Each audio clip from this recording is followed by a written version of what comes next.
உன் கல்யாணத்துல கூட போட்டோ எடுக்கல, இவ்வளவு நாளா வருத்தப்பட்டியே. இந்த போட்டோ எப்படி இருக்குன்னு பார்க்க போற என்னுடைய மனசு எப்படி இருக்குது? அது ரொம்ப ஹாப்பியா இருக்கு. ரொம்ப ஹாப்பியா ரொம்ப ஹாப்பியா இருக்குதா? ஃபர்ஸ்ட் இந்த போட்டோ பார்த்தோனே ஹாப்பி ஆயிட்டேன். இந்த போட்டோ பார்த்தோனே ஹாப்பி ஆயிட்டியா? ரொம்ப சூப்பரா இருக்கு இந்த போட்டோ.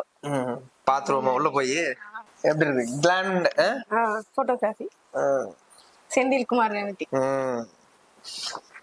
எங்களுடைய நீண்ட நாள் கனவு இந்த வீடுதான். ரொம்ப நாள் ரொம்ப கஷ்டப்பட்டு காக்கைக்கு தன் குஞ்சு பொன் குஞ்சு அப்படின்னு சொல்லுவாங்க, அது மாதிரி சின்ன வீடா கட்டினாலும் அவ்வளோ கஷ்டப்பட்டு கட்டின வீடு அது. வந்து என்னுடைய மனைவிக்காக இந்த வீடும் கட்டப்பட்டது. இந்த போட்டோஸ் எடுத்தது அவங்களுக்காக தான். ஆமா ஆமா, எல்லாம் கல்யாணத்துல பண்ண வேண்டிட்டு போறாங்க. இப்ப கிரக பிரவேசத்துல பண்ணலாம். நம்ம மகன்கள் கூட இந்த கிரக பிரவேசம் பண்றது ரொம்ப சந்தோஷமா இருக்குது.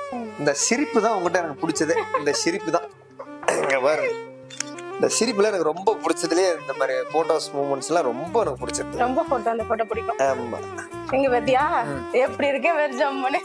இங்க பாருங்க, ஆமா மகாராணி மாதிரி இருக்கு. இதுல பார்த்தா ஜம்முன்னு ரொம்ப பிடிச்சிருக்கு இந்த போட்டோலாம். வாழ்க்கையில என்னைக்குமே அதை மறக்க முடியாது. ஆனா இருக்குங்க பாருங்க, இந்த போட்டோஸ் மட்டும் நாங்க என்னைக்குமே மறக்க மாட்டோம். இந்த மாதிரி போட்டோஸ் நிறைய இருக்கும், ஆனா அந்த வாழ்க்கையிலேயே மறக்க முடியாத மெமரிஸ் அதை பட்டேன். போட்டோஸ் அவர்களுக்கு ரொம்ப ரொம்ப நன்றி. இதெல்லாம் அவசர அவசரமா எடுத்த போட்டோ. நீங்களே எப்படி இந்த போட்டோஸ் எல்லாம் நீங்க கிளம்ப வேண்டிய சமயத்துல அவசர அவசரமா எடுத்த போட்டோ. இதெல்லாம் டைம் ஆயிடுச்சு உங்களுக்கு, அந்த டைம் நீங்க அவசர அவசரமா எடுத்து போட்டோ. ஆனா இவ்வளவு அழகா வரும்னு நான் கொஞ்சம் கூட எதிர்பார்க்கவே இல்லை.